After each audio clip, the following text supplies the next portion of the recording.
Please welcome owner and founder of Repurposed Materials, Damon Carson. We're going to start with a magic show, material handling at the biggest scale. So first up, we're going to go west to the coal mines of Wyoming, the gold mines of Nevada, the copper mines of Arizona. We're going to talk about the wear part in this picture, the big mining tires. 10 foot tall as a basketball goal, 12 feet. It's a waste stream to the primary industry.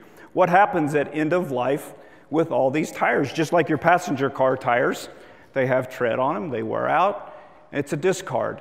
A little hocus pocus, and they become sliced in half like a bagel. They became a water tank for cattle. So no longer good to primary industry, you repurpose it, you find a second life for it in the ranching industry in this case. Next up, basketball players. We already referenced a 10-foot basketball goal.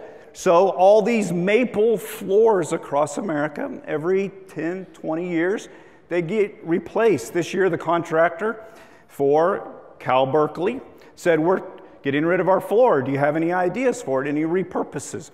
So they cut it out. You can see here, 4x8 panels. So they come to our warehouse, a little hocus pocus. And this is a feature wall behind a bar at a restaurant in Chicago. So they take it apart board by board and give it a second life, put it back together. It's just kind of fun. This restaurant that they just opened in July happens to be Michael Jordan's new restaurant. So again, obsolete to primary industry, gets a second life in an unrelated industry.